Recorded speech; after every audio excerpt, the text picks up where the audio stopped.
right, 3, 2, 1, 0. What is up, everybody? The lifeguards are gone. It is time for some night swim. That is the Night Swim podcast. I am your co-host, Dax, along with your co-host, Elvis. Elvis, how you living, man? Feeling good, feeling good. Excited for today's pod. You know, we got another great guest coming on. But look, the hoodie today, I got to share this one. I recently did a nice trip to Greece, and Santorini was one of the stops. Great place, especially if you like wine like me, sommelier. But a few Greek swimmers have been following me recently, and they've scrolled through my photos and clicked like on some of the Greek pics. So I'm representing Santorini for them today. For the culture. Yeah, so Kalispera to all my Greek swimmers out there.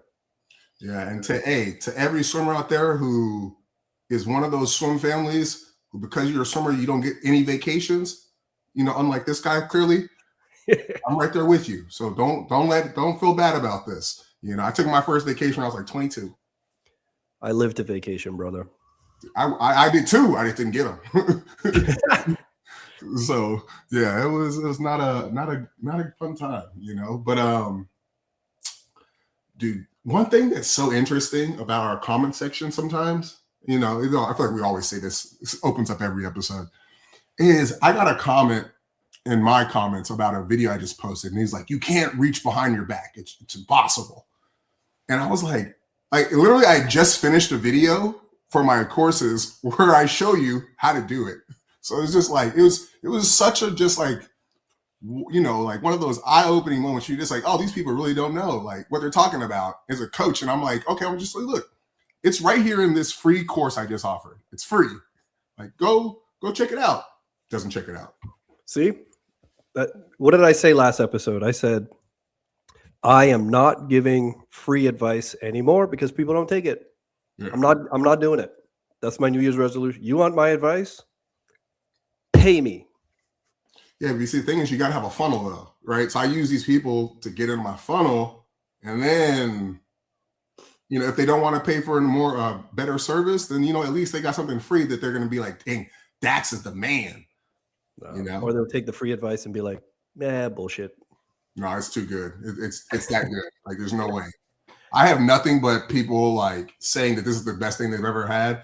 My favorite compliment I got was, I didn't know that I could help these kids that I didn't know I could help. I get that a lot. So okay. We outside. Well, let me rephrase then. I will not give any more unsolicited advice. Yeah, there you go. Or free. Well, all right, guys. So we have a special guest. Oh, hold on. I got to make sure. Hold on. I got to set something up real quick. We can't bring him up here without this set. Give me 1 second, guys. But our special guest, straight out of Hawaii. Ooh. Ex-teenage phenom, Mr. I'll break your records over your head. Now turned pro swimmer. Or I guess then turned pro swimmer. In pro swimming. Yeah. We bring on Mr. Michael Andrews. Good to be on the pod, boys. Let's go. Look who it is. Man. What a throwback. All grown up. I remember when Elvis and I were still racing. This was what was it? Like, was it the shootout? The derby? Did you swim the derby shootout with us? Ooh, I think I was invited, but I couldn't make it. I remember that. That's what it was. Oh yeah, the derby. Yeah. So okay, so you did racing too. Yeah, because I wrote down here right here in my notes. I beat our special guest, 100 fly, the Chesapeake Pro-Am 46. Oh my gosh! Right after I put the clap on me the 200 free. So that's crazy. Yeah, I was like, I remember you, dude. Yeah. I think. No, I also go back to like Elvis and I did an interview on a jungle gym set. I think you were pushing me on this like little teeter-totter thing. Yeah, he showed us that. I was like, that's great. Yeah. That's nuts. What's crazy. So weird though is like when I look at you now, it's like I still see the 14-year-old that I met and it's like, yeah, not much has changed. I just grew a beard and my hair started receding, so that's about it. The muscles got bigger. We're all big kids still. yeah. But I mean, even in the pre-show, you obviously like you're not 14 anymore, so it's like you're more mature, you're more grown. Like your speech is different. Like you, even in your videos, you can see like you just. Yeah. It's like, dude, my little brother's all grown up now. It's weird. I know, it's wild. Well, I appreciate it. Thanks for having me, guys. This will be a fun hour. It'll be a good time. We had to get Elvis off the playground with little boys. Make sure. Hey yo. Make sure Hey, they're above I was board. not on that Safe sport. I was not on that island. Cameras everywhere today. I was not on that island. That's nice. All right, we're gonna let so we got some questions for Mr. Michael Andrew. We're going to let Elvis start us off. Yeah, I think first question is, what's on your sights for LA 2028? Like what's your race focus? Well, so I guess you guys have kind of seen the progression throughout my career. Early on, it was kind of do everything, all 4 strokes. I think that remains. Like I love the versatility of fly back, breast free. Backstrokes taking a little bit of a back shelf to the rest of my repertoire. So my focus is going to be breaststroke, sprint free, sprint fly. Going into LA, obviously the 50s coming back is a pretty unique opportunity, but World Aquatics and the selection procedures become a little more shady just in like trying to understand how to qualify and where to focus. Makes it a little weird, but the focus will be all 4 50s, 50 back, not as much. 100 breast, American record holder still. Like that's an amazing event. Also opens up relay opportunity, which if you're on the US A team relay, that's potential another gold medal. And I do like the ideas of swimming the 100 fly here and there. That was actually an event that I swam at trials and would have probably made the team had I not swum it in finals. Like I was swimming really quick at the time. I was 50.8. And I think that's an event, if I can manage training for all of the other ones, can be quick. But primary would be 50 breast, 50 fly, 50 free, 100 breast. Those are like my main. And then 100 fly could be a bonus. Yeah. I wish I had like the room to train for the 100 free. I think it's something that it'd be cool to be on that relay, if anything, but I don't know if it's something I can really add to the mix when I'm focused on sprints. And I think, as we'll probably touch on it in the pod, is like swimming's become so, I've already been specific my whole career. That's like kind of what made us really known in the swimming space. But with the likes of Cam and what sprinters are doing in training nowadays, is becoming even more and more specified towards individual sprints. And so I think you're going to start to see this gap from the guys that are really focused on one individual 50. So it's going to be hard to make all 3, obviously, but I know I'm capable of it. But I think it's just going to take figuring out the training. So you never like considered just dialing all in on like 50, 100 breaths or nothing like that? It crosses my mind, but I feel like having one stroke sounds boring. No shade to those that swim one stroke or one event. Or total shade. Yeah, or total shade. No, I don't know. I think my mom, and this was like, it was funny because when I was young, my mom like forced me into swimming every event from 50 to 4 IM. And I'm so grateful for it. At the time, I hated it. But I think it definitely instilled this, like, if one stroke is off, another's going to be on. So it takes a little bit of pressure off of certain events. Like if I'm swimming just a single event, you show up to a meet and you're having a crappy warm up or feeling ass one day, you might feel great the next type of thing. Right.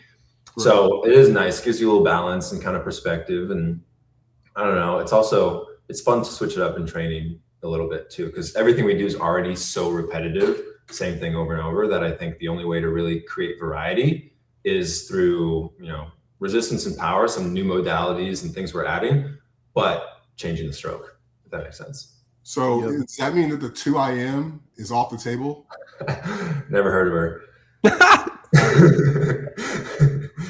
Yeah, no, I don't. I so wish I had the desire to go back to that 200 IM, but I'll be completely honest. My Tokyo run with that event scarred the hell out of me. I don't know if it was the memes that followed or the commentary that followed, but I just like, there's no avoiding it. And so I forever will be known as like the fastest 150 IMer in the world. Freestyling. I own it. Screw it. Like, sucks. I wish I had like the desire to train for that event, but it's so hard. And I think it would take away from the stuff that I really enjoy doing, which is just fast and being powerful. And so I'm going to stick to what I love. Yeah. I may have been responsible for about 60% of those memes. So that's so good. Honestly, I love it. Like, I look back and I laugh at it now. At the time it hurt, but I laugh. I think, that's the great thing is I realized too, we've all become so soft. And so I feel like being able to look back and laugh at it and know that, it's part of the arc. My career's up and down. Like missing an Olympic team, if that's my rock bottom, big whoop-de-doo, like right, cry me a river, But for me, I was like, I've been there and it hurts, but whatever. Like I come back, I train, and at the end of the day, I recognize like it's just swimming. It doesn't define who I am. It doesn't define my relationships with the people closest to me, and so that gives me the freedom to fail and fall flat on my face, or stand on the mountaintop and get gold. Yeah. You have any? How did you take the news of Ilya switching to America? Because now that's yeah, I love that kid. The 100 fly becomes a little tougher to make now. You know what? I think whether it's Ilya or some other random kid that shows up, or Shane who's swimming super fast and doing amazing things under Bob, like I'm going to have to show up on the day regardless. So I think it doesn't change my approach. I think obviously it's like, damn, excellent. Now I've got a young kid who's on fire and swimming really well and finding his own groove and consistency. But we also don't know what Ilya is going to do on the day. Like you can't determine that. And it's all kind of, I think he's going to be amazing. He's going to be a threat. But in the US too, there's a lot of guys that will come up and race and challenge him. And so I hope he's there. I hope I get to race him. I got to train with him at ASU for a year, and I love the kid. He's got this like just get up and go crazy speed. No matter where he's at in the season, he will kick your ass, and I love it. Like that's what you need in the sport. And if anything, I think him switching to the US, it puts an extra, not that we need any more fire after the past world champs, but it puts an extra fire under our guys to be like, okay, there's another spot that someone's going to come for. Like we just got to be better and do that. And,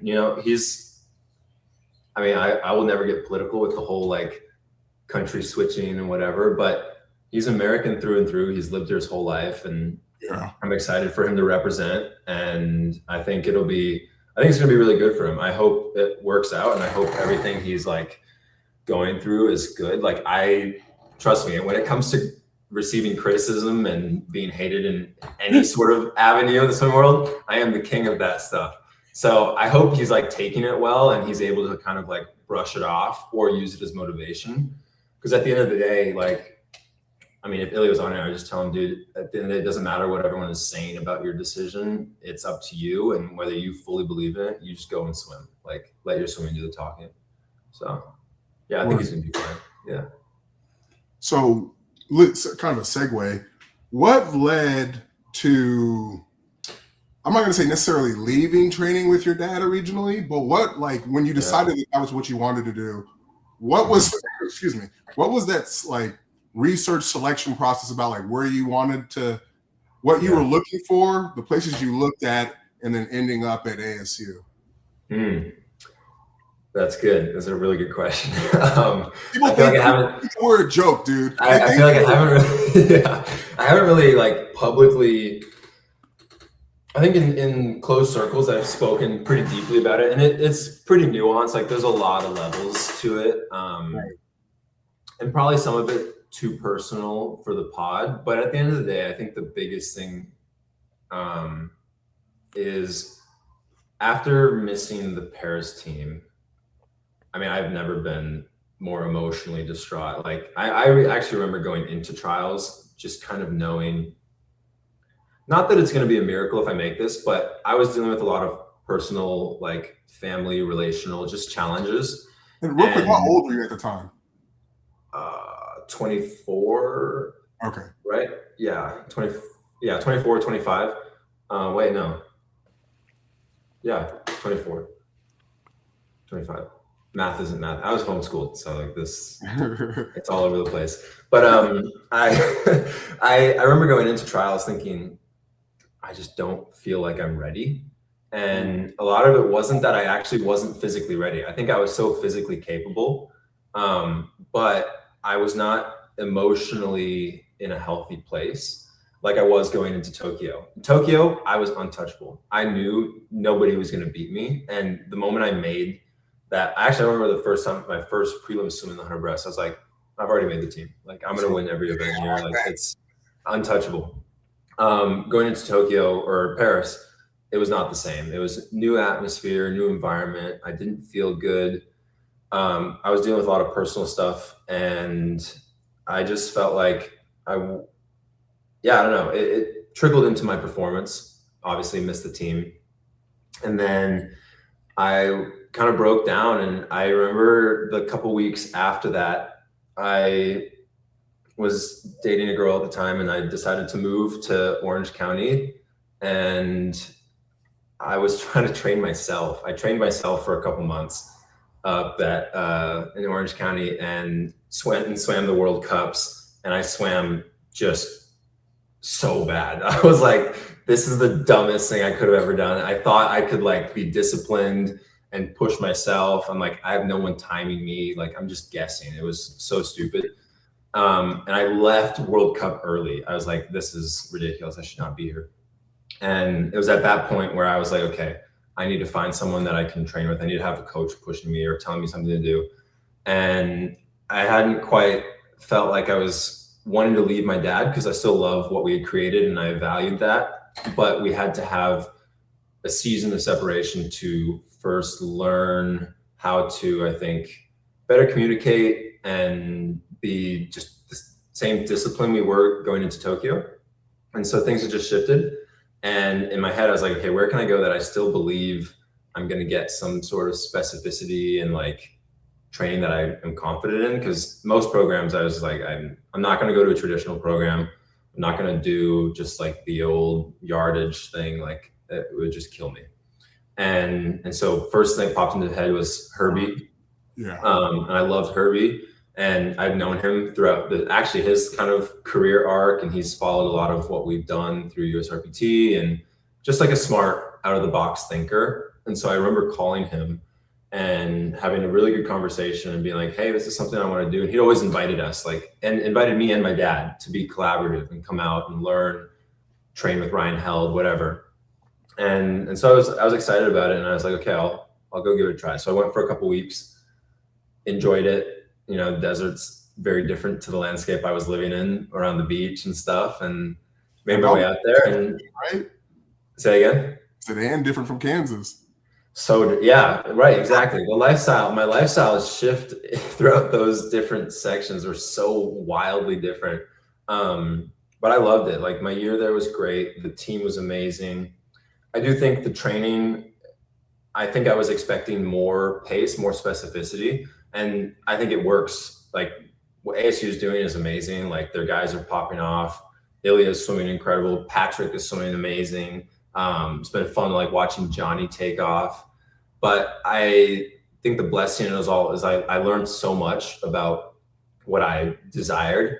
And I think the reason too, and I'm sure this is coming up, but like, the reason I decided now to come back to train with my dad is the very small portion of it is because of the training. Like, I think at the end of the day, as an athlete, you will swim as well as you're capable based on how hard you work, how much you take care of yourself. Like, obviously there's certain things you can do to optimize and be your best, but it's an environment thing. And I did a trip out here in September, and I was surfing again. I was in the sun.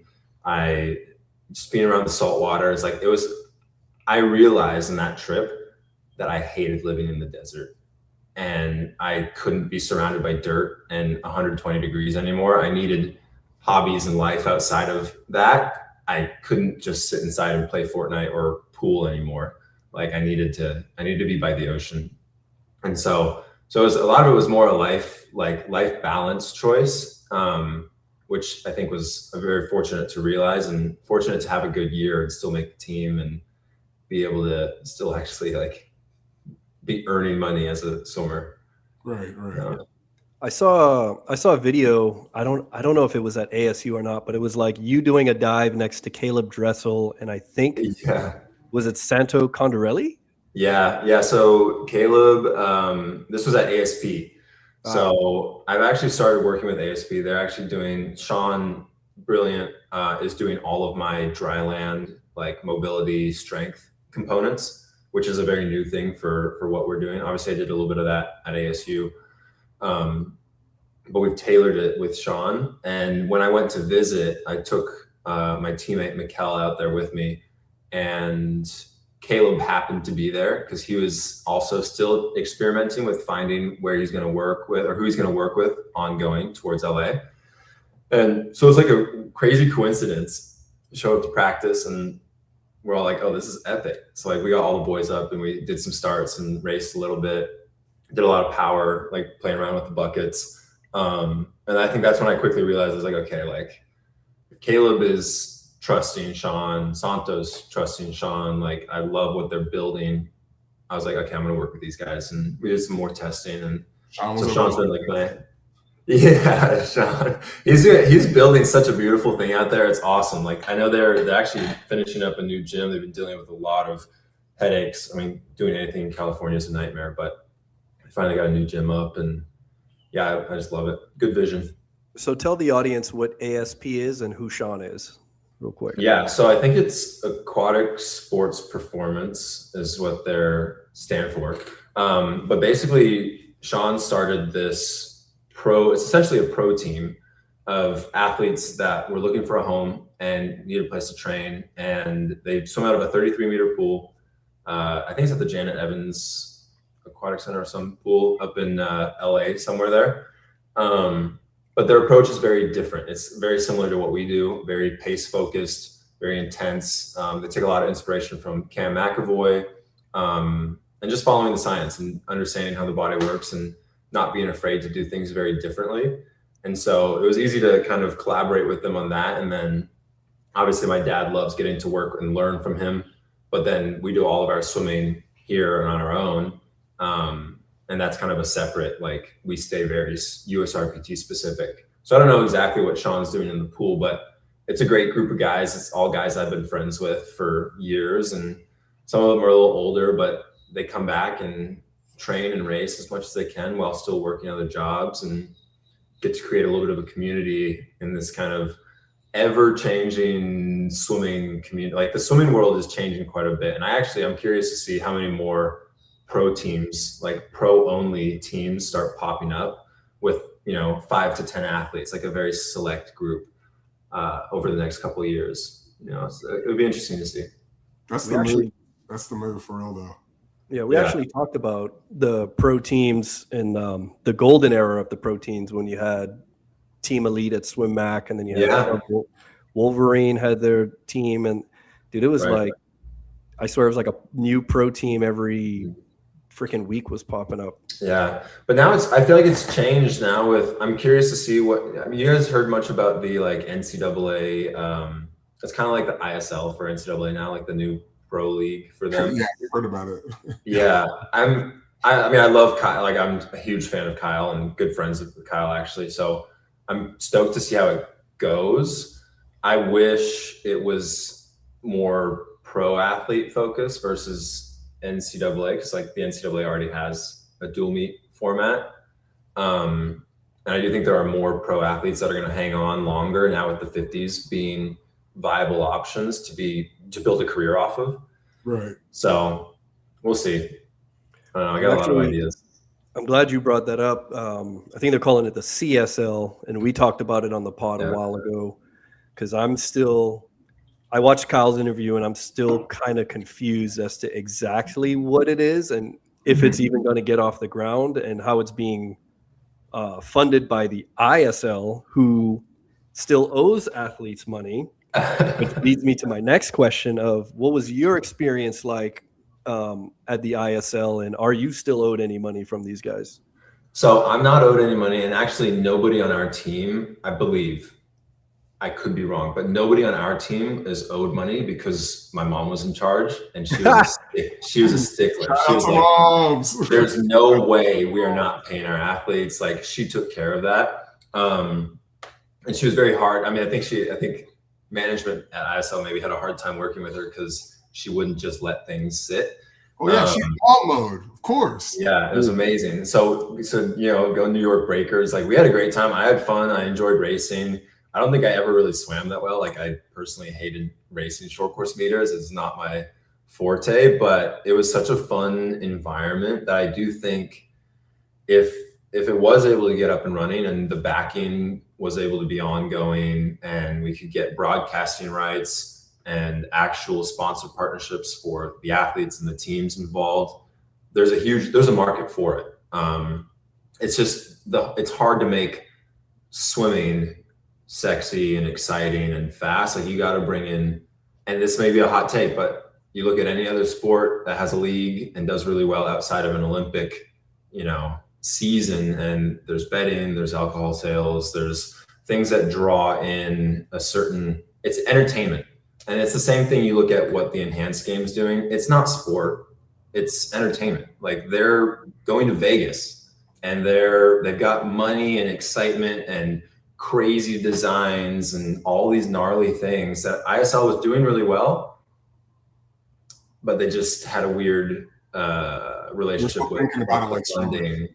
Yeah, so it's just, I don't know. We got to find a way to make swimming more fun, and it sucks that distance events are not fun, and there's no shade on distance swimmers, but like, you have to find a way to make that more interesting for the viewer, whether it's some other series like chopping the race up or whatever. But people want to see fast, electric, big muscles, like crazy stuff. That's why I don't know, I'm very much not pro Enhanced Games, but people are going to watch. Like, that's just the matter of the fact. Everyone's curious, everyone's excited to see what happens. I think it's super dangerous and it's scary what an athlete will do to their body for money. But hey, get your bag, I guess. You're dipping into my next question. Yeah. So I guess you answered it. You're not thinking about the Enhanced Games after LA 28. No, I want to buy a farm in Hawaii and have chickens and fruit trees and surf. Like, good man. Good. I want to disappear and raise little island babies. Like, I don't think I would do that at all. I've never been offered anything. I'm good friends with Brett Hawk. Like, we've been buddies for forever. And I actually almost started training with him when I was living in Costa Mesa, but I don't see myself doing the Enhanced Games. I don't think I don't like the idea of, I have a reputation in the sporting world, and I believe in legacy. And I think too, as crazy, and this is also another hot take, but I do think the Olympic movement, it is unfortunate. I think it used to be better, but I think it's sad. Like, there is so much money that is generated off the backs of these athletes, and it goes to NBC, these corporations, these massive entities. The athletes don't see it, like billions of dollars. So I think there's movement for the Olympics to become that. But we're obviously sold this Olympic dream. Everyone dreams about being an Olympian and getting the medal and stuff, but that doesn't mean you end up being provided for all the time, unless you're on top of the podium consistently, right? Talking, active, like whatever. Like, I know gold medalists that are working regular jobs and look back at their sport and thinking, what the hell was that all for, type of thing, which is super sad. Like, you represent your country on the greatest stage. Obviously I'm grateful for it and I love it. Like, it's what I was born to do. I know I was gifted with this. But I do think there's room for growth just in terms of representing the athlete's best interest, knowing that these corporations can still succeed and earn off of it. But let the athletes play around, outside of just performing. So speaking of not wanting to put enhancements into your body, you caught a lot of flack back in the day. Oh, there we go. There we go. You caught a lot of flack back in the day for not taking a specific shot. I don't know if we're even allowed to say it, but we'll just call it a certain vaccine. And beer bug. Yeah, we talked about it a little bit before the recording. So and I thought you had a really good answer. So I can't remember what Dax asked, but he was like, how was that experience? Like, how were you treated after coming out, or that it came out that you weren't going to take that? Yeah. And how did you lose any friends? How did other people treat you? How did organizations treat you, et cetera? What was that? Yeah, for sure. Well, I think it's tough with anything. And I see athletes dealing with it now, even during the Winter Olympics, just on a different topic. I think every cycle, there's going to be something that is a hot button issue. And if you speak out against it, or you speak for it, or you say anything, you're going to be vilified on either side. And so I was very fortunate that, my circle and the people that actually got to know me throughout my career, they formed an opinion based off of who I was, not off of just a single topic that I decided to, take free will, which we all have, and in the country that we live in, to decide whether we want to partake in something or not. And it backfired in a way that, some people didn't understand my reasoning behind it and they disagreed, which I'm all for. I think you can disagree. But what was interesting to me was how I was vilified for it. And then I think there was this narrative created that people started to believe or say that I was doing things for an intention or for a reason, which was never true. Obviously, I just didn't agree that experimenting with something 2 weeks before the most important weeks of my life was a good idea, and nobody in their right mind would, like Dax was asking before the call, is I was being pushed and kind of not threatened, but told, you're going to lose out on all this money. You most likely will get kicked off of the team, or you might not be able to go, or all this and that. And I knew that was all BS anyway, because no way would that, one, hold up in court, but also it's just that doesn't make sense. That's not the world we live in. And I think for everything to just come out so fast and so aggressive and so blatant that it did, I was like, okay, this scares the hell out of me. I'm just going to focus on what I am doing and be healthy, because I'm fortunate with a healthy body, took care of myself and let it ride the course. And obviously I was smacked over the face with it and dealt with hit pieces from Rolling Stone and CNN and whatever. And didn't help that I ended up going and speaking on Hannity and saying my 2 cents, all those things. Looking back, I probably would do things differently. I think even in the press conference, I remember exactly when it blew up. We did a press conference right before getting on the flight to Tokyo while we were in Hawaii, and Yahoo Sports asked me, and I was very young kid thinking, you know what, I'm going to answer this politically and be correct. They'll completely understand me. I'm a nice guy saying a nice thing, being very honest. And I remember, I think I said something kind of what I said. You know what, I'm not going to do an experiment on my body 2 weeks before. And I was like, yeah, that's good. Nobody can be mad at me for not wanting to experiment with my physical DNA that I've worked years on perfecting. And holy shit, that went crazy. I remember getting on the flight, just thing after thing after thing. And I don't know, even back there, I remember swimming at trials. I blacked out all social media. The smartest thing an athlete can do when racing. At the Olympics, I did not do that. Stupid. Oof. I saw every death threat. I saw every hate comment. I saw all the articles. while I'm trying to race, and I'm here like freaking out about something that is so innocuous. And then I've got reporters bashing me about not wearing a mask in a call room, while other American athletes are clearly not wearing a mask, but they're not being called out. It's just, I think it was one of those things that when you move a certain way, and I'm grateful for being not in against the grain, but like we follow a path that we believe in. And sometimes that is upstream. And when you go upstream, you're going to disrupt people and it's going to be uncomfortable. And that's okay. I think you just got to own that. And I'm fortunate that growing up, my family raised me in a way that we aren't afraid to be different. And it's not that we go about it to be abrasive and to be like, yeah, screw you guys, we're different and better. Like, no, we have a reason behind why we do something. We're not just doing it for attention. And whether you want to come along with us or not, up to you. You just enjoy watching from the couch type of thing. So, I didn't even think of that. Like, that was like 2 weeks before the big dance. Like, that's a whole different spin on it now. But like, as you were talking, I start to realize, like, in swimming, you've probably been, I'd say, the most hated on athlete in swimming in my career. And every time I've ever met you or talked to you or your dad, or now your mom is a tiger, like, oh yeah, she's shout out to mom. But like, you guys have always been so positive, and I appreciate that. Where is that coming from? How is that possible? Because I would just be out there like everybody.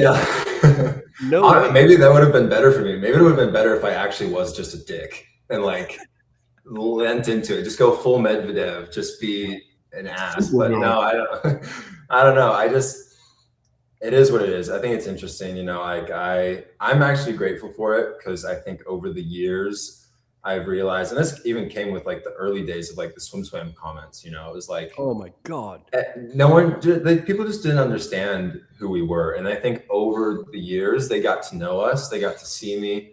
They realized I wasn't going to just disappear. And I think it forced them to maybe just question their reason behind hating us, you know, which is crazy to hate someone you've never met. And so we learned a lot through it all, and I'm grateful for it, and I love it. It's given me thick skin, and I don't know. I also like, I think I give a lot of people more of a benefit of the doubt too. Like I have a lot more grace for others when they do something maybe dumb or misunderstood. I'm like, yeah, like that's normal. Like we're human. Like you'll figure it out. Like whatever. So I don't know. Have you ever need any lessons on how to like? Because I think I'm thinking over here like, yeah, just wait till you're like in your 30s, and then you're seeing the extension of how far you can give someone grace before you realize that no, this is just an asshole. Like, yeah, true. Well, because me and Elvis in our conversations, like we're good until the attack becomes like about our intelligence or like our morality, and then we're just in the comments acting a fool. So if you ever need help, but it is right, literally. Well, and it's like sometimes I tell my dad too, because like people will comment stupid things on his Instagram even, and they'll be attacking me to my dad. I'm like, oh, like Dad, don't answer it. Like, and my dad, he's like, no, I'll be nice, but there's always like a backhanded something. I'm like, this doesn't help. I've tried it. Don't do it. Don't engage. Your dad's at the end of the day, it's just words. So it's crazy. No, he's been. Actually, I have a question after coming off that. So the way I always look at this type of stuff, like people in our comments, what you went through, is it's a degree of bullying, right? Because they're only doing it because they expect you to like be cordial or be this like figurehead of an athlete who does no wrong, or to be professional in your response. And it's like, you're only saying this because I can't slap you with the taste out your mouth right now for saying it. So like with what you've been through, and like I think about when I met you, I didn't think anything like, any like bad about you, but I just remember thinking like, oh man, this kid's not doing it right. Like, you need to change the point just to, unlock something else. And then I meet you, And it's just like, oh, this is actually like just a genuine, like pure heart kid. Like, I appreciate that. Like, he is for real, for real. And it's just like, it gets taken advantage of, you know. So like with the things you got to deal with, you know, I'm joking, but being Jesus freak, right? Yeah, for sure. Believing, yeah. The beer bug stuff. You know, I remember you were sponsored by Adidas, and I was like, oh yeah, getting that Adidas money. You know, probably people thinking that they deserve things that you got. Yeah. Like, how has that shaped how you look at dealing with, I don't want to say dealing with people, but just criticism in general? Yeah. Yeah, well, at the end of the day, I think this is the biggest thing for me, and like how I overcame it was, and it is actually a bit of a spiritual answer, and not even spiritual, just in like knowing that my worth and my value is not tied to what you think of me or what anyone else thinks of me. And so I'm fully confident in why I do something, because I love my family and my family loves me well.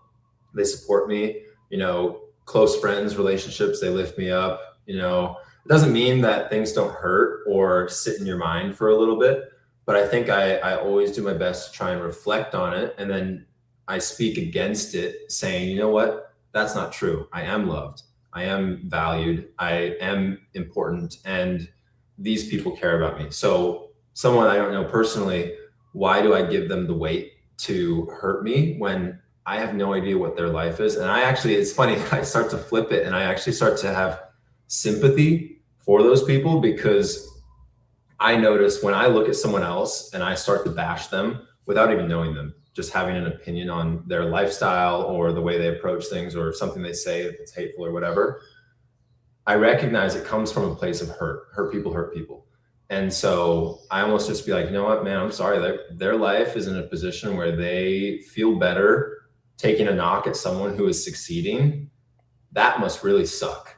And then I cheer myself up being like, damn, life is good. Like, I have nothing to worry about. And so it's one of those things. And I also think it's good that people disagree with me. You know, I think it would be a very boring world if everyone loved everything I did all the time and it was perfect. I'm like, what does that serve? Like, that doesn't create growth. That doesn't force me to question my beliefs. It doesn't force me to change something or even be outspoken about something.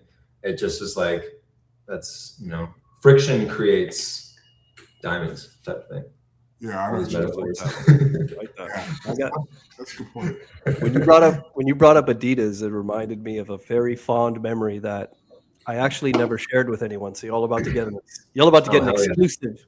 Let's go. So when you were negotiating with Adidas, yeah, I was also negotiating with Adidas. Oh, no way. Yes. But I was negotiating. No, until he took your check, dog. I was negotiating with Adidas before you came to negotiate. Damn. So the person that we were both negotiating with made a comment saying, yeah, we were trying to get Michael Andrew. His mom is shopping him around, but what she's asking for, we don't think he's worth. We're not going to give it to him. And I said, you'd be stupid not to. Damn, legend.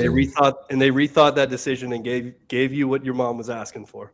No way. That's insane. Dude, that's a wild story. I appreciate that. It's, you know what's crazy too, because so Adidas was actually my first paid sponsor. It was only my second sponsor, but people thought beforehand, like from P2 Life and like all these other little deals, that I was getting boatloads of money.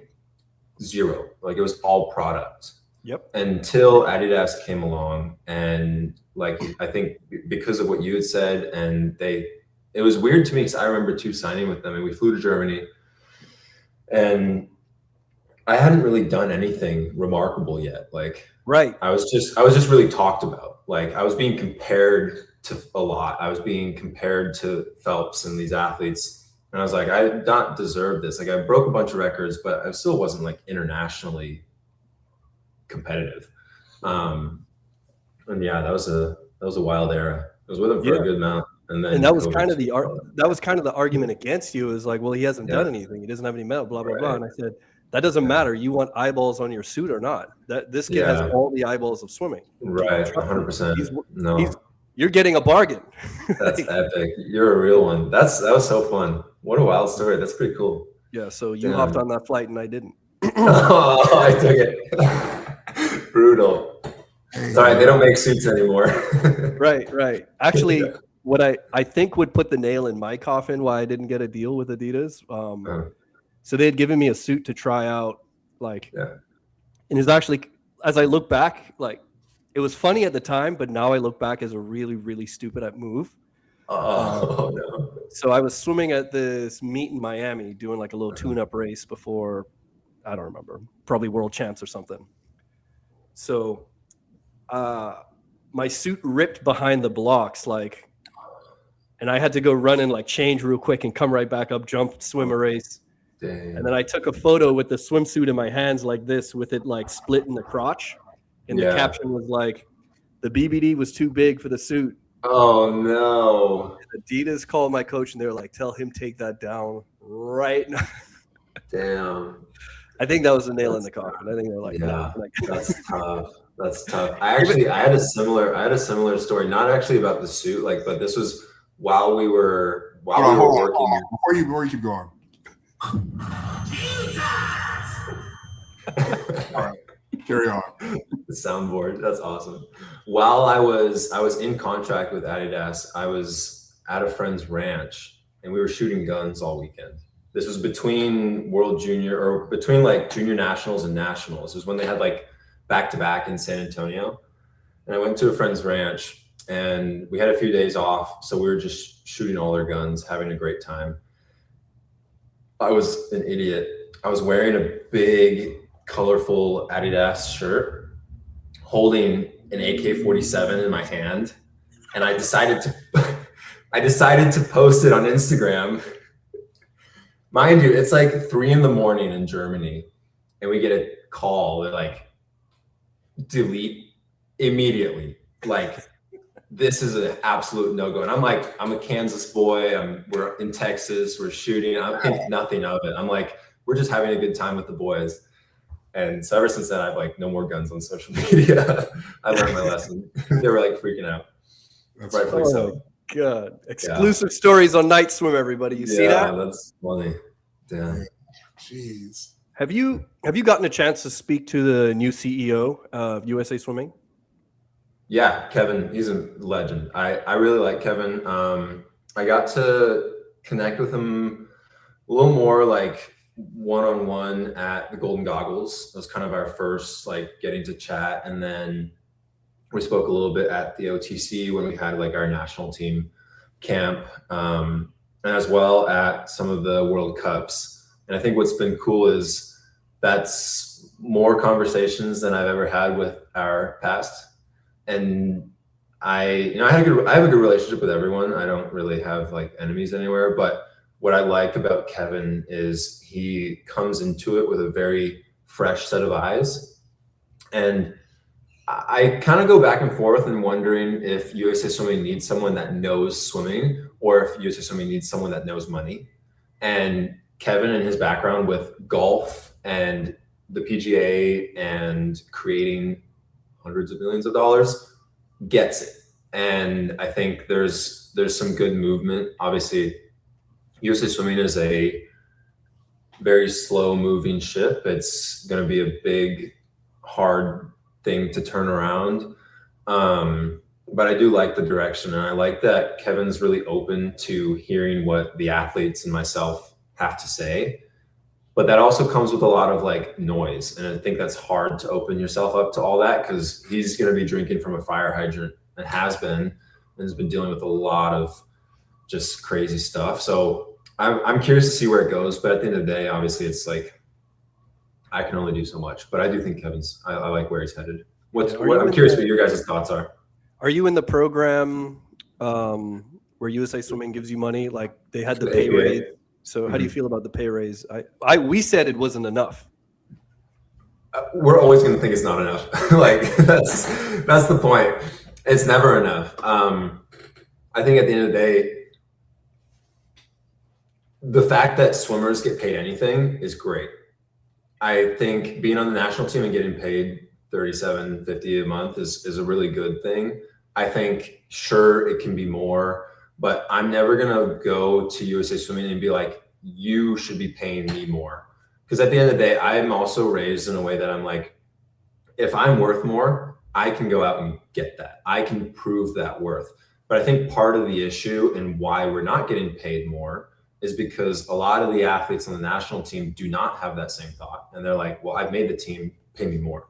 I'm like, no, like, you get off your ass, go post some content, make a reel, take some photos, like actually work for your brands, work for your team, have some fresh ideas, start a podcast if you want. Like, I think there's just this lack of discipline in being a content creator, and it's looked at as such a like, ooh, I don't want to touch that because that's like a weird thing. Or, I mean, there are some other, like, it is hard. Like, trust me, I'm sitting on a vlog that I shot Saturday. I've been trying to edit it. It's hard. I'm lazy with it. Like, I want to get it done. And a lot of us don't have the resources to pay for editors and things like that. So it's one of those things, like, I get it's difficult, but man, if you have a cell phone and you can cut and chop and use, like, it's not impossible. And so I think athletes just need to know, like, their value and what they're getting paid is directly tied to how much effort they put in. So if you put no effort in, you don't need to get paid for it. Like, so yeah. You just basically said what we've been preaching on this show for like since inception. The last show I was saying Gretchen Walsh, she had a post on her TikTok that was her New Year's resolution was to post more, and it had been like 11 plus days, and then she hadn't posted anything, and I was like, get behind this phone. And I need 3 posts a day. And then like a day later, she posted something, and everyone was tagging me in her post. That's funny. But I definitely think there's different standards for, like, you look at Gretchen and Alex and what they've created. It's like they have a brand. So she can get away with not having to post as consistently because she's the best in the world. Like, she's so freaking good. And they're cool girls. Like, they're well-spoken. Like, they're fun to be around. Like, it's easy. Like, that's very manageable. But I do think for others, like, you know, I think it's hard if you're not in the eyes breaking world records all the time. You've got to find a way to be in the eyes. And it's really not that hard. Average nobody's nobody. Let me rephrase that.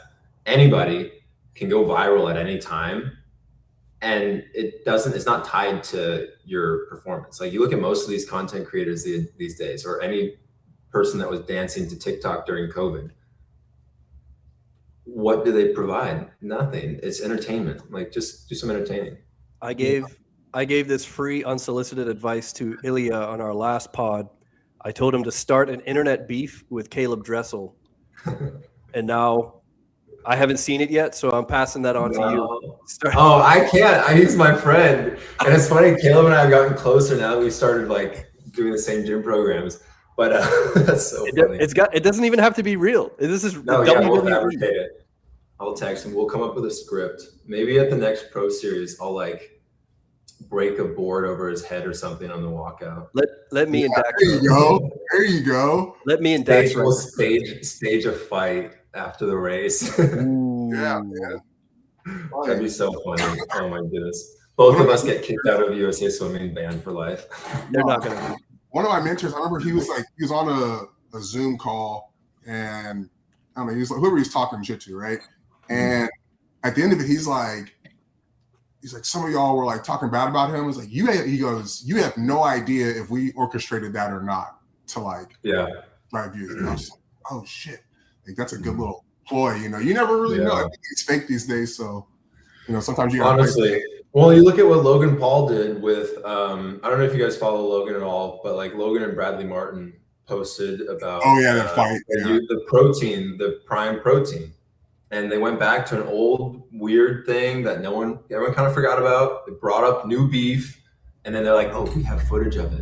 And it's just an ad. It's an ad, and it goes viral. Everyone watched it. I even watched it. Like, I don't give a rip what they're selling, but I'm like, I want to see these guys beat each other up. Sure. And it turns out it's just an ad for protein. It's like, okay, that's brilliant. So yeah, it's definitely possible. You know, like everybody at the top, they may act like they're against each other, but they're all in the same club. You know, we're all fighting for the same bag. But it is cool. Actually, I've been following. I don't watch all of Ilya's vlogs, but it's been fun to see him posting more content. And I've actually had a few athletes reach out to me over the years pretty consistently, like, hey, what camera should I get? How do I vlog? Like, what sort of consistency? So it is cool to know, like, people are starting to pay attention. They want to do it. It is just hard. Like, I think the consistency behind it is really challenging, especially if you don't have that, like, kind of aptitude towards creating that and then doing it over and over and building on it. So yeah, even I struggle a lot with it. It's definitely hard to get in front of the camera and like you're basically exposing yourself to some degree and being vulnerable. I mean, even when we started this podcast, like we came up here and we were just talking what we think. And then next thing you know, someone in Iowa, you know, calls us the N-word, and it's like, oh geez, like, oh yeah, the Sig Hail guy. Yeah, shout out to that guy. Yeah, so then it's like crazy. Yeah, and it makes anonymity is a disease. I wish people's photos and icons would stick around. The world would be a very different place. Yeah, for sure. I'm 1,000% on board. Yeah. Whenever I'm in the swim comments, I put my whole name. I'm like, y'all are gonna know it's me. Yeah, literally. I remember my mom used to go in there and comment defending me, and I don't even remember what her name was, and I was just like, Mom, do not stoop. And one, people all figure it out, like they know it's you, like come on. Like, but yeah, no, anonymity is unhealthy. But hey, I mean, I think it's what made swim so big and popular. So like, good for them. Use it. Gotta go get that crack fix down there in the comment section. Yeah. What I just tagged you in our last video, actually. Coincidentally, it dropped today. Is this the Katsu one? Yeah, we're talking about the Katsu training. So have you seen any results from that? Like, how did you get into it? Like, run us through that. Yeah, well, I mean, I think I was the first Katsu swim user in the US. So I've been using Katsu since I was very young. So I've been good friends with Steve and all the guys at Katsu who brought it into the States. Brilliant Japanese science. I've gotten to have some cool conversations with them. There's never been an official partnership, but they've supplied me with bands and have always been super generous, which is nice. You know, it's something that I do want to work with them more ongoing and try to create some sort of official course or like education around it. Because I think people just don't understand it. But blood flow restriction is through and through. Like it's really popular in the lifting space and any sort of health and wellness area. For me, I've noticed a difference in, I think it's more like the pain tolerance at the end of a race, and really good specifically for sprinting. I think you guys touched on it a little bit in the reel, is how it simulates this deep fatigue. But the moment you remove the bands, because of the occlusion, when blood flows back into the area, your body sends a stress response, which then sends growth hormones, white blood cells, all these extra things to the damaged area, which is now actually not that damaged. So you're essentially tricking yourself into over-stimulating growth and recovery versus having to, you know, do as much work. I do think there's a time and a place for it. Like we don't really do a large volume of it. We're doing no more than like 825s at the end of a practice because it starts hurting really quick, depending on how tight you have it. And it's always at the end because once you're done, you're kind of physically gassed anyway and just tired. So yeah, we don't really do any long sort of sets with it, but I do think it's got a place, and it's just like any other tool. I think the goal is always to stimulate fatigue, allow growth, and then let it recover and build. And it's like any way to make a muscle stronger is break it down, let it overcompensate. Yeah, and we do the same with buckets. I actually just got my Destro. I don't know if I saw that. I saw you you posted it on your story. I think Destro machines. I'm a big fan of Destro. Epic. I think pretty sure I met the guy who created it. Like when George. Yeah, when he first did it. Yeah. And they took a video of me pulling like the whole machine, like 2 buckets, and they put it on their Instagram. This was like when they first started. No one knew what it was.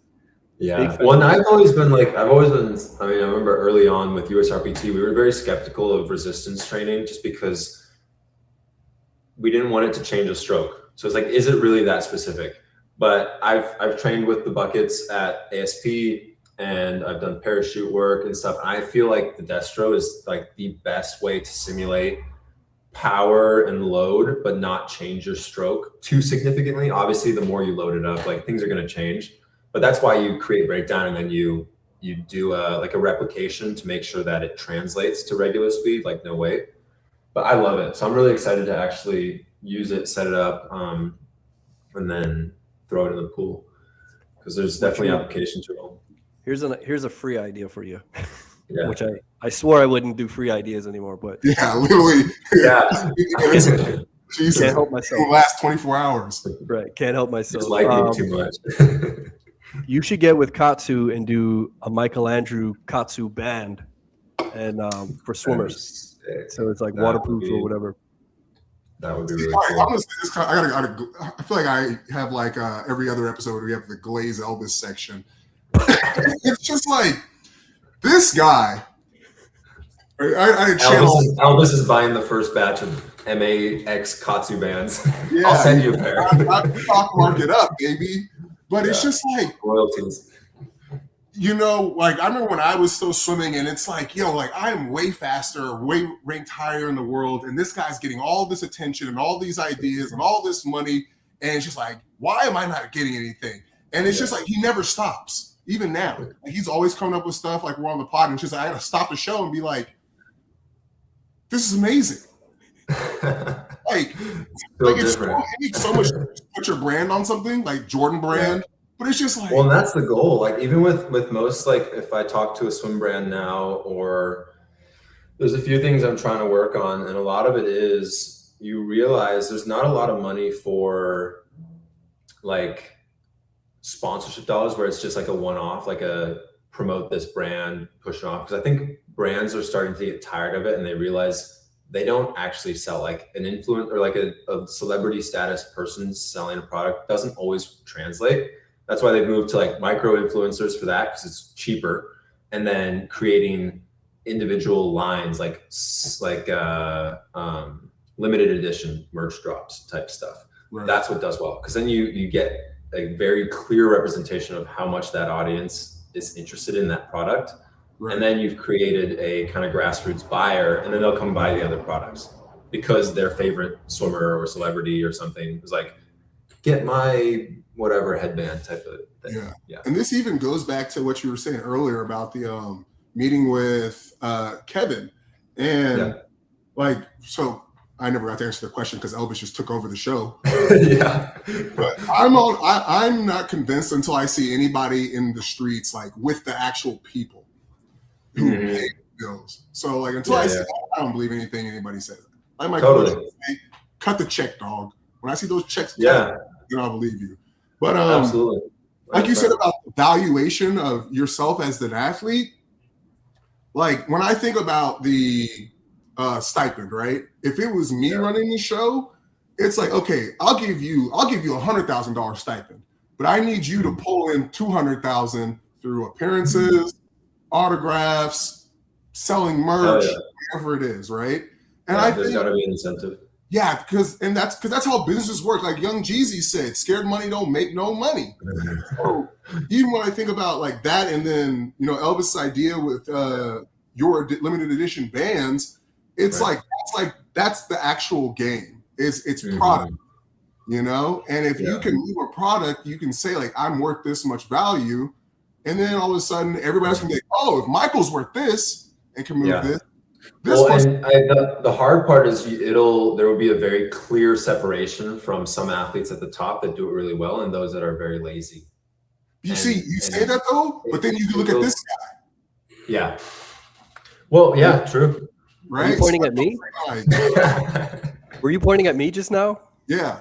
Oh, because I couldn't tell. It's like, I think we're on different we got to point the other way. I mean, you gotta think about that, bro. Like you're like the it guy rising, and this guy is in the background competing for the Michael Andrews Adidas deal. Yeah. From you. But you know what? But power to him because he positioned himself to receive that, you know? Exactly. Like, that's the thing. That's my point. Yeah. Yes. Yeah. Like you gotta hustle. That's just it. Yeah, because and it's gonna come easier to others for sure. Like some people are just gonna get things because of who they are or what they represent or how they look or whatever. And that's as unfortunate as it is, that's the world we live in. But I do think it's possible for everyone to still succeed and earn as long as they use what they have and approach it with intention, you know? For sure. And so I think a lot of people will start to move in that direction, being like, oh yeah, I can do it. And then the moment they taste setback or disapproval, then they're like, they give up. We give up way too easily. And that's what I've learned too. And I get really frustrated because I'm representing myself. I don't have an agent anymore. I've worked with agents. I've been burned by agents. I've been dropped by agents for weird things. I realize all it is working with a brand is having a relationship that is very clear and above board. Some companies obviously want to work with a Wasserman or whatever because they've got a stable of athletes and they just say, okay, here, take this. This is how many athletes we need. But I've noticed the relationships I've had and built with brands are so strong because they come directly to me. They talk to me. They know me. I build a personal relationship and they can text me and be like, hey, we love your post. Can you change this? Or, hey, this is up, like whatever. Like we'd see how hard you're working. Down the guns, Michael. Yeah, literally. Yeah. Like, and they can reach me all the time. Like that's good. And so it's definitely, yeah, it's just, I don't know. I think, being reachable is cool. But it is hard. Like it takes time and takes effort, you know, and I've definitely sat through emails or been too afraid to send an email. And I realize for every 100 companies that I DM, maybe one will respond, but it just takes one over time and consistency. So, and then positioning yourself. That's another thing we could talk about. I look at my social media and I'm not happy with it just because like there's consistency in posting and it looks cool, but it targets such a small niche and it's swimmers, it's athletes. I need to start posting stuff where I'm wearing clothes. I hate posting stuff where I'm wearing clothes because it gets zero engagement because my audience does not give a rip, you know? And so, but I realize if I want a brand like Viore, Aloe, Hugo Boss, anything, they look at my socials and they don't see an opportunity for a billboard there. And that's my own fault. Like I'm being an idiot and not posting stuff of me walking on deck in sweats and like warming up in clothes, like doing this. So I'm starting to post more gym content, things like that, because I realize I can have a great conversation with them and be like, hey, this is awesome. You guys fit. And they're like, yeah, we love you. You're so cool. We're going to watch your socials for a couple months. Shirtless, swimsuit, underwater. We can't promote on that. So I've learned a few things over the last couple months. It's interesting you say that. And I'm sure Elvis will probably have a better take than mine, but I remember when me and Elvis were talking about it, I was like, it blows my mind that you don't see Walsh sisters killing it the way that they are. Because to me, like what I said, I was like, you have these two like all-American white girls from the Midwestern values. Like that's Caitlin Clark money right there. Yeah. So you should be able to Sydney Sweeney money. Like you should be able to figure this out. But yeah, it's like people don't know, I guess, like how their positioning looks to everybody. True.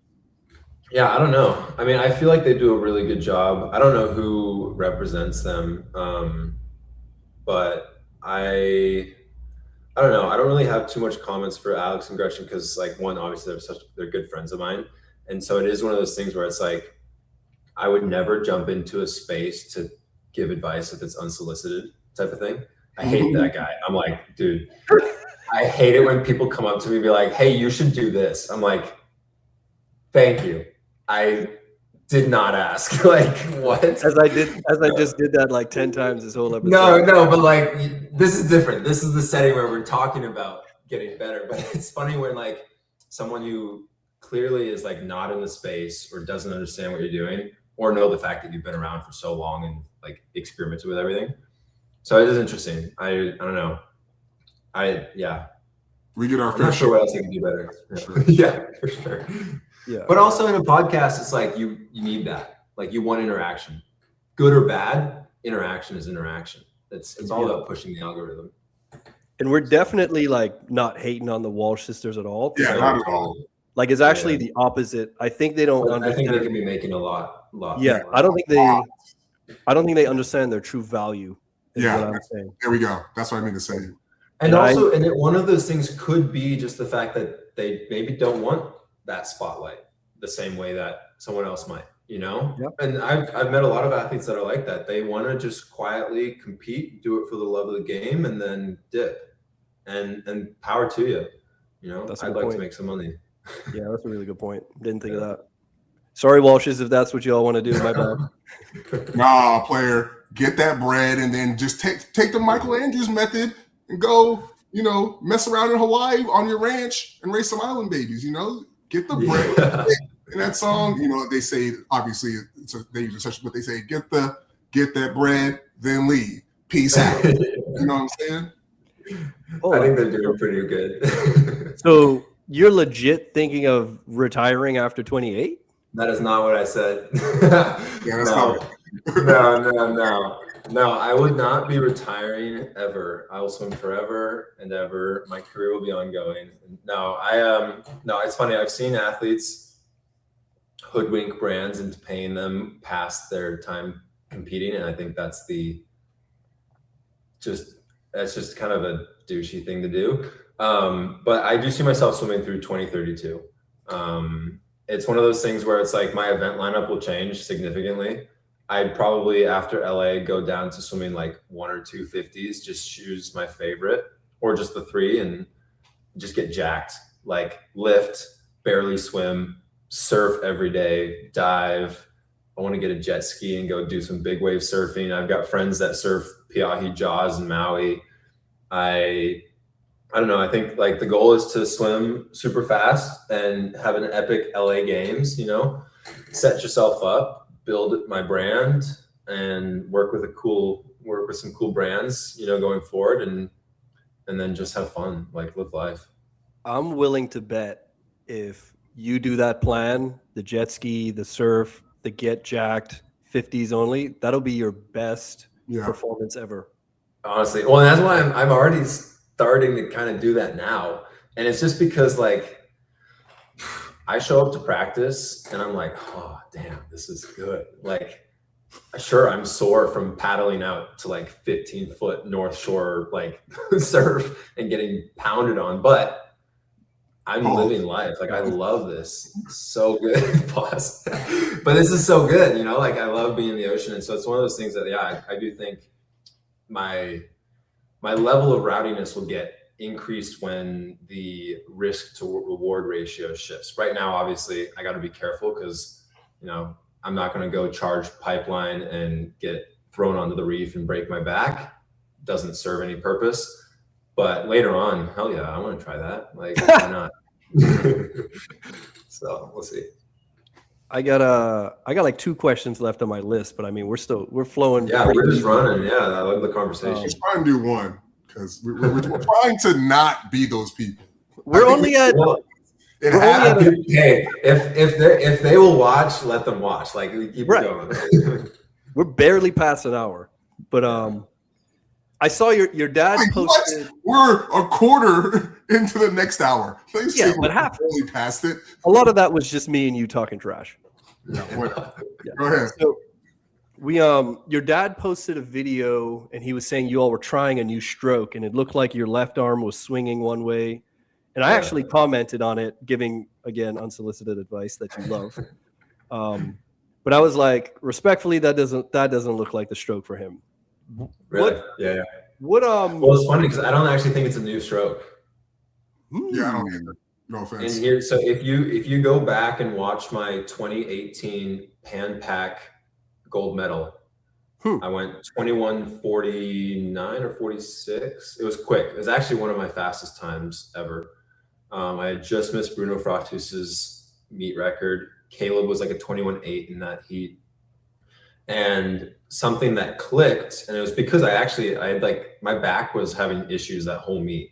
So I was super stiff. I could barely dive off the blocks. I was having to get adjustments every session. And I think naturally I forced myself into a less pronounced shoulder roll rotation. And I had to, in a way, to create the same momentum, I had to swing my right and punch my left. And so even though it's not fully symmetrical, I realized my body's not built symmetrically. Like if you watch the way that I sit, like my shoulders aren't level, like things are not fully symmetrical. So when I try to swim a straight arm or a high elbow symmetry, one of the sides is going to be weaker than the other. So I had to kind of tweak with it naturally, but it created a really fast outcome. And so we went back and we were experimenting with it here, and the times were quick. Like I went from like 0.2 over a 25 meter faster. And we were like, holy, like, whoa, is that right? So we did it a few more times and it stuck. I think there's still room for improvement. But it is interesting how like in my whole career, I agree with you, Elvis, that I think symmetry is obviously the name of the game. But if your body's not symmetrically sound, scientifically, that wouldn't actually work. So it's like, that's the thing about swimming.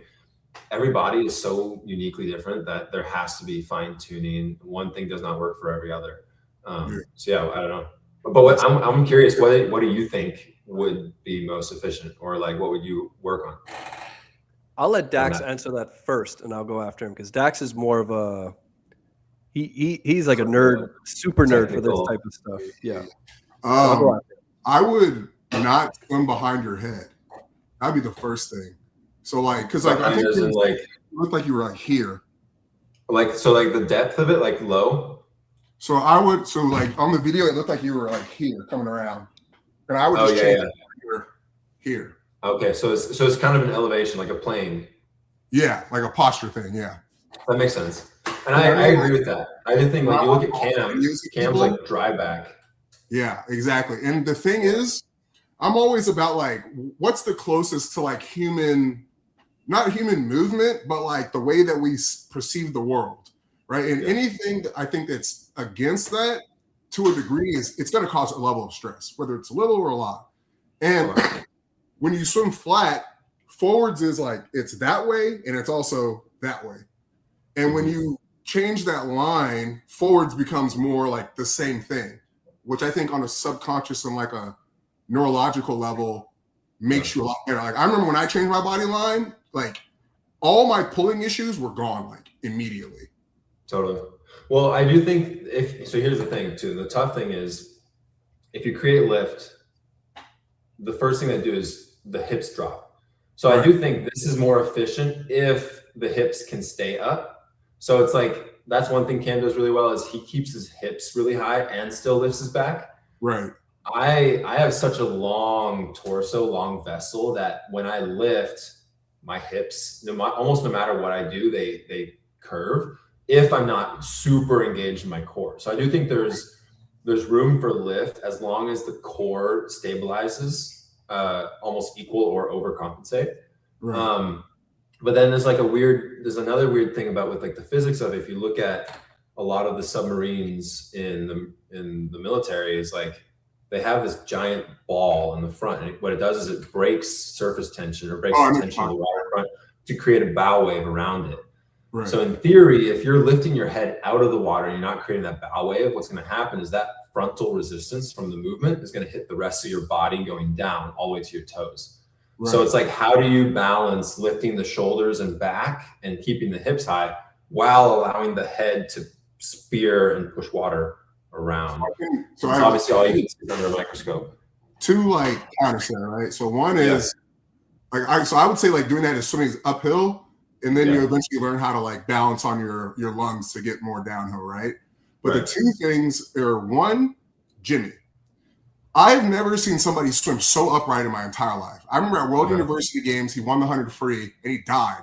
And the last 5 meters, I swear to God, I swear, it looked like he was walking on the bottom of the pool. Like that's how upright he looked.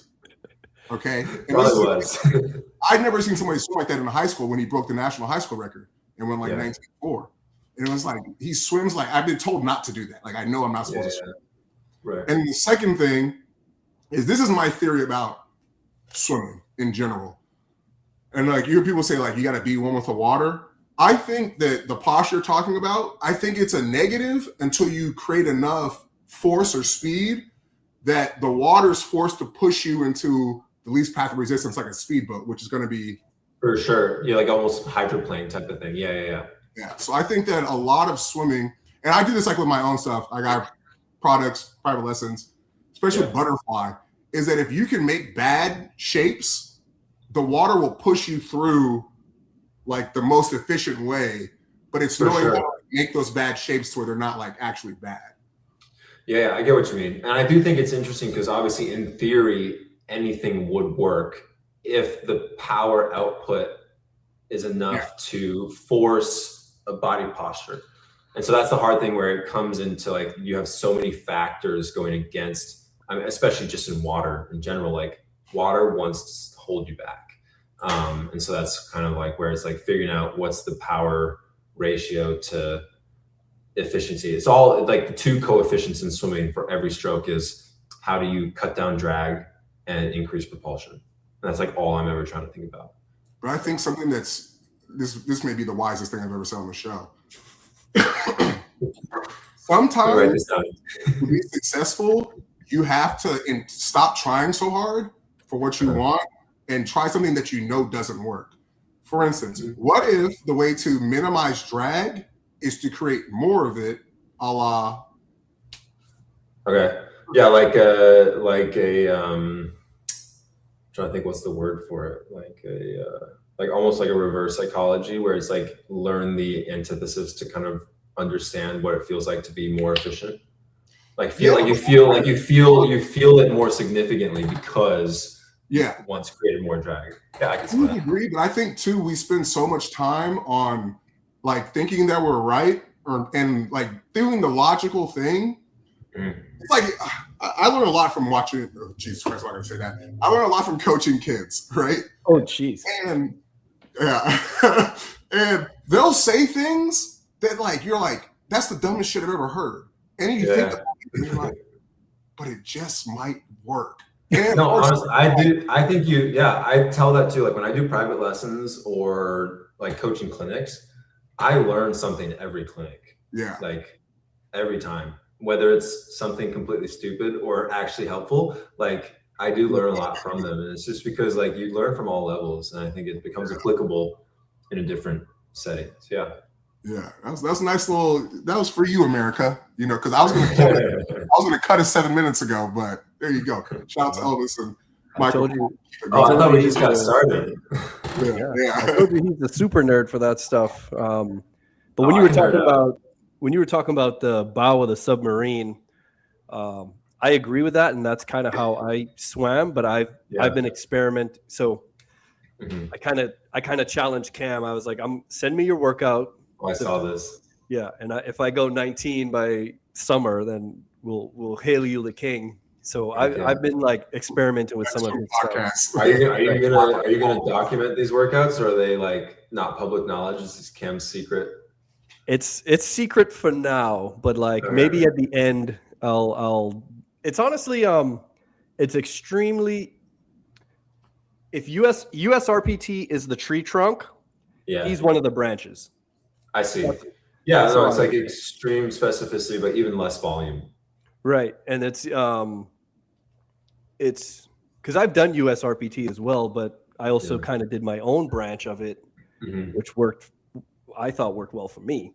So now I'm kind of doing his branch of it to some extent, and it's been interesting. But I've also been like watching his swim and his body line. He is very, like how you said, dry back, and I think it's and he doesn't recover high over. It's like fastest A to B is side, but you see that shift, and it's interesting because now he's engaging these like side, like the adductors to it's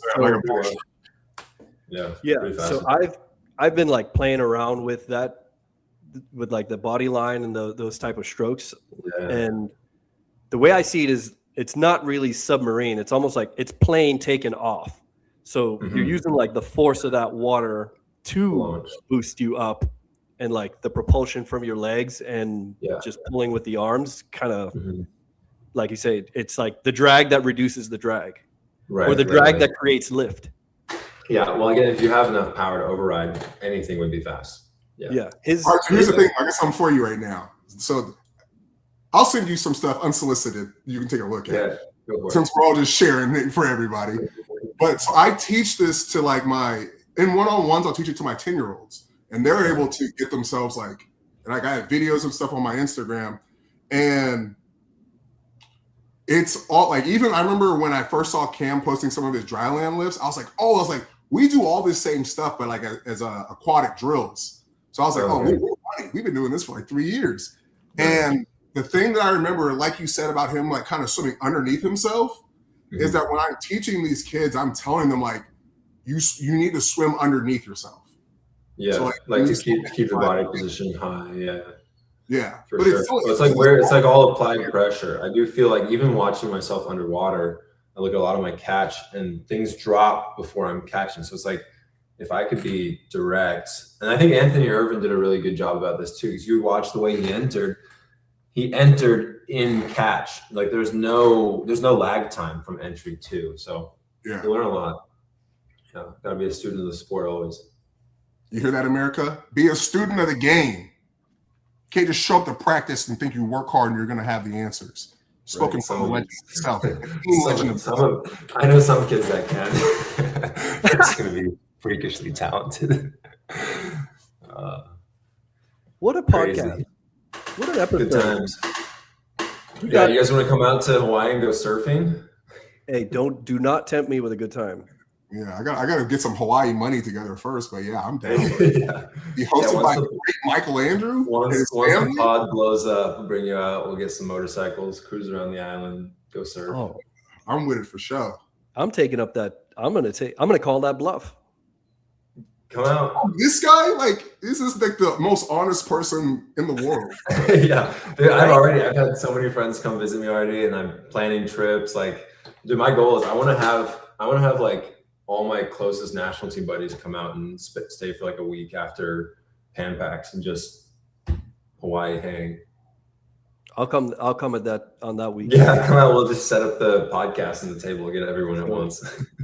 I have one last question real quick. Is that okay? Do you have one more? Yeah, go for it. And that weekend sounds epic. Let's freaking do it. Okay. I gotta go off what you just said.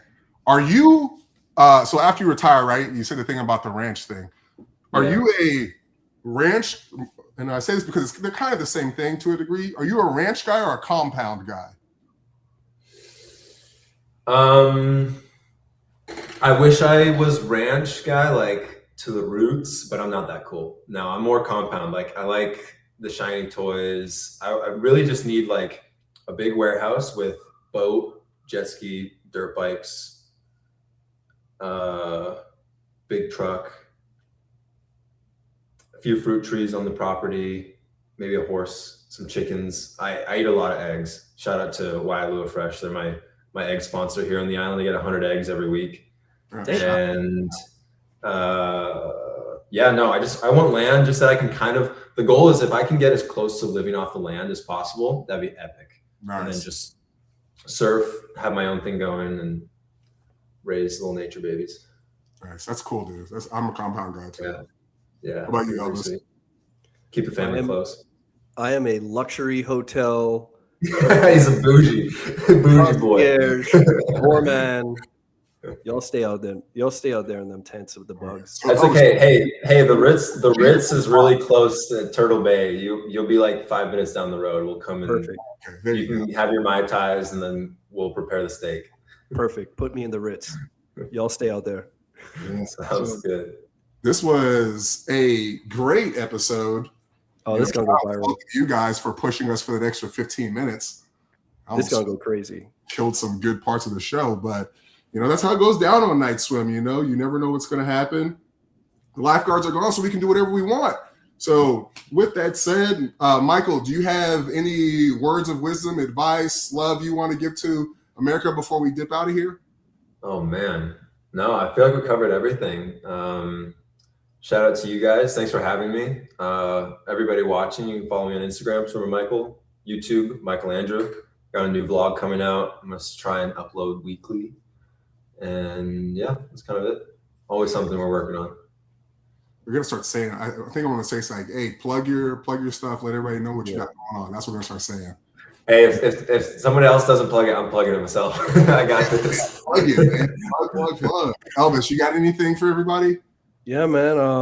Well, first off, thank you so much for coming on the pod, taking the time to do this, man. Is really, this is a good episode. Like, I think we got some really cool discussion out, and I think the viewers are going to really appreciate, like, actually getting some real questions and real answers and real talk, you know. Yeah. But that's why we made the podcast, you know. So for moments like these, so I mean, hey, give us a shout out in the vlog, man. We're trying to grow the channel too, you know. Yeah, of course. Yeah, so, yeah, man. You ever need some unsolicited advice? You got our number. Perfect. some PR, some branding. We got Let's you. But America, this is what Night Swim's all about, baby. We just gonna be getting some real conversations with some real people. Oh yeah.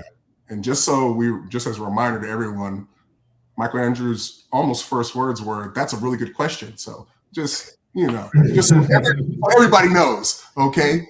But lifeguards are coming back. We gotta get out here and make sure we don't end up in the clinker. And that is it. Thanks for hanging out with us, guys. Make sure you hit that noti bell so you're notified whenever we drop a video. We drop one every day. And hit that like, hit that subscribe button, help push us in the algorithm so we can keep showing people that you don't have to be so cookie cutter in the sport. You can be yourself and people will love you for it. And thanks for hanging out. We're out. Peace. Cheers. Good night from Night Swim.